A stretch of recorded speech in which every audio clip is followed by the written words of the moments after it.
So in an absolute barn burner, grueling fight, Cristofer Rosales pulls off potentially the upset of the year in one of the fights of the year for sure against now former champion Daigo Higa, former WBC champion.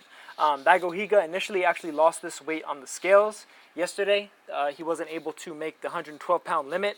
He's a guy that, was always a little bit big, very strong, powerful guy to be making flyweight to begin with. But this camp, it just seemed like maybe it was just one camp too many, one step too far. At 22 years of age also too, he's growing into his man strength at this point in time. Wasn't able to make 112. He was 114 officially. Didn't take a reweigh in. They did come to an agreement where as long as he was below 122 come fight day, they would be able to go through with the fight.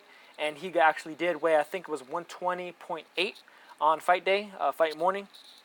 And then, come fight time, I'm not entirely sure what either of the fighters weighed, but it's most likely that Higa was, pronounceably larger than Rosales in the ring. But it didn't necessarily work out in his favor in that sense, though.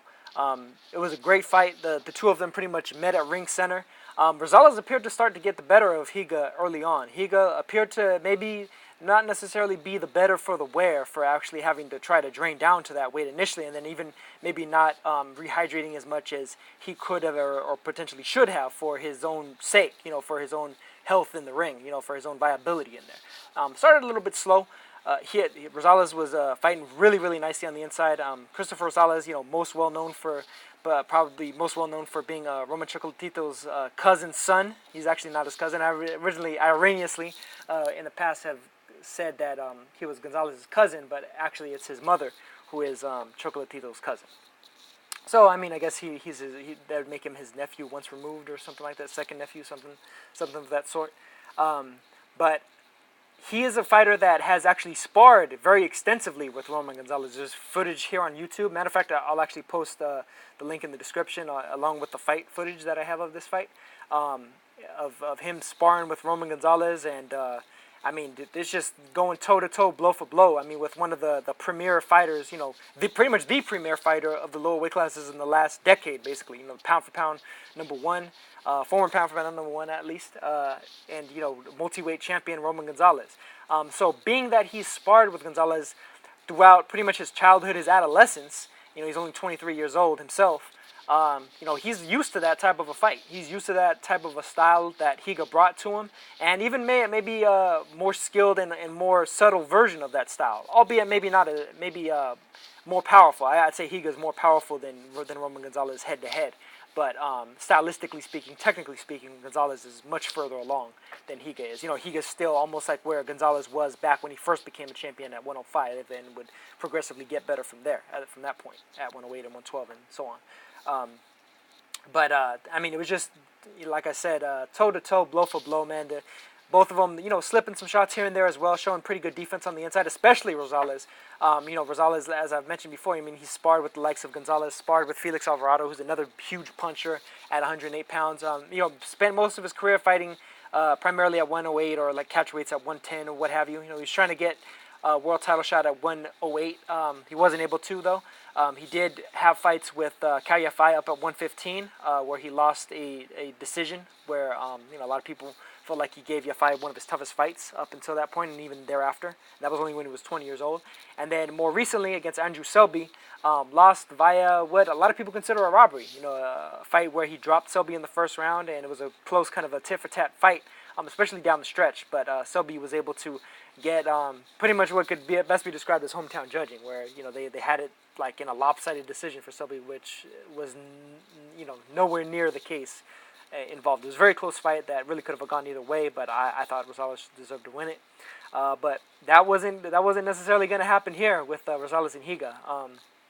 Higa was landing good body shots, good headshots, kind of doing a little bit of a stick and move routine. Getting pushed backwards. He hasn't really fought too much on his back foot, Higa. He's shown some ability to fight on the back foot when he fought against Thomas Masson, especially, where he was kind of using some more in and out movement to try and negate Masson's height and reach advantage. Here against Rosales, Rosales had an even bigger height and reach advantage than Masson did. Masson was 5'5.5" to Higa's 5'3.5", and Rosales is listed at 5'6.5", maybe even bordering on 5'7". I mean, considering how tall the guy is and considering that measurement. may not necessarily be entirely up to date on BoxRec. But Rosales was able to hang on the inside, hang on the outside. You know, the tough thing about it is Rosales is a good enough boxer and experienced enough, you know, to have sparred with the guys that he sparred with and fought with some of the guys that he's fought. Your Yafais, your Selbys. Decision win over Martin Tecapuetla, who was a former title challenger. Muhammad Abadi, you know, undefeated prospects and such. That, you know, he was able to box with Higa on the outside, be able to kind of catch Higa coming in a little bit.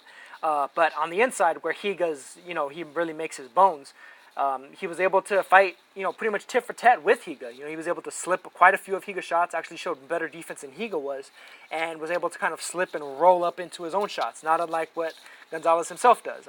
You know, I've compared Rosales' style to Gonzalez in the past a number of times because he fights at very similar angles in spite of the fact that he's much taller and longer and lengthier than Gonzalez. He has a lot of that same kind of inside movement, good defensive movement, defensively rolling into his offensive shots and getting just full leverage, full power on him, and doing really nicely there in scoring a lot of blows against Higa. But I mean, this was just a great fight all the way through. The early rounds resembled very much the middle rounds. The middle rounds, probably Higa started to get into a better gear and was fighting, I think, on more even terms with Rosales. But at the same time, there was moments where he was almost like trying to stick and move and trying to keep Rosales at bay and then get a little bit of a breather, like almost like he would hit and then he almost kind of jogged like halfway across the ring to try and get a bit of a breather. But Rosales, just as a nonstop aggressor, being able to hit him from long range and then being able to, you know, beat him up a little bit more viciously at close range, it was very difficult for Higa to be able to just get away from Rosales. Rosales was cutting off the ring really nicely, and he was managing the distance with that long reach really nicely as well. And eventually it just all came to pass where Higa got stopped in the 9th round. The referee called it. It appeared as though that it was on the advice of the corner. The corner in the middle of the 9th round was getting up on the steps. The referee waved it off. And at the time, Higa wasn't necessarily really hurt, but he just looked completely spent. He was exhausted. His hands were down. He was getting hit with clean shots, and I think his corner probably just thought better soon than later. Better sooner than later, because at that point it might have very well devolved into him just taking an absolute pasting in the last in the championship rounds in 10, 11, and 12. Because at that point he wasn't really providing as much offense in the 9th. And Rosales was, you know, still kind of pumping up, and you know he was still almost getting that smoking Joe Frazier, still smoking and building up that head of steam, and he wasn't stopping for nothing. You know, he's got a very, very good gas tank. That's something that he definitely has in common with Chocolatito. So Cristofer Latigo Rosales is now the new WBC Flyweight Champion. Adds his name to an ever-changing list of top flyweights. I mean, this list is, you know, the top flyweights have been changing very, very rapidly the last couple of years, with Kazuto Ioka putting himself on the shelf, potentially retiring. Gonzalez moving up to 115. Estrada moving up to 115. Nietes now moving up to 115. Artem Delakian just became WBA champion by beating Brian Valoria. Shokimura knocked out Zhou Shiming to become the WBO champion and has a defense. May have a defense real soon against Kosei Tanaka, former 105 and 108 pound champion. And it's man, the low weight classes just in general are heating up, especially light flyweight, and super flyweight in a major way. And I really can't wait to see what happens next for Rosales. You know, maybe even fight the winner of the upcoming Muhammad Wasim versus Maruti Talane fight. That's going to be on the Pacquiao Matisse undercard. It's going to be the co-feature for that fight, interestingly enough, over in Malaysia. Or even maybe he'll get a shot at vengeance against Andrew Selby, but hopefully on more equal terms, on even ground, where, you know, the judges aren't filling their scorecards beforehand or something, because that was blasphemous, terribly bad scorecards for their first bout. But Rosales finally managed to come through, escapes from his uncle, so to speak, shadow, and and it emerges as the new potential, I guess, the new top Nicaraguan fighter. You know, come up from under the likes of Byron Rojas and Carlos Buitrago and Felix Alvarado and of course Chocolatito himself. Fantastic win for Rosales. It's a great fight. I suggest you guys watch it. Definitely a Fight of the Year candidate, if not the Fight of the Year. It stands up against anything that's come so far. Stands up against Rizekit versus Estrada. Stands up against Herd Lara. Stands up against Wilder Ortiz. Great fight. And Rosales did the damn thing. As for Higa, his future probably lies at 115 and or 118.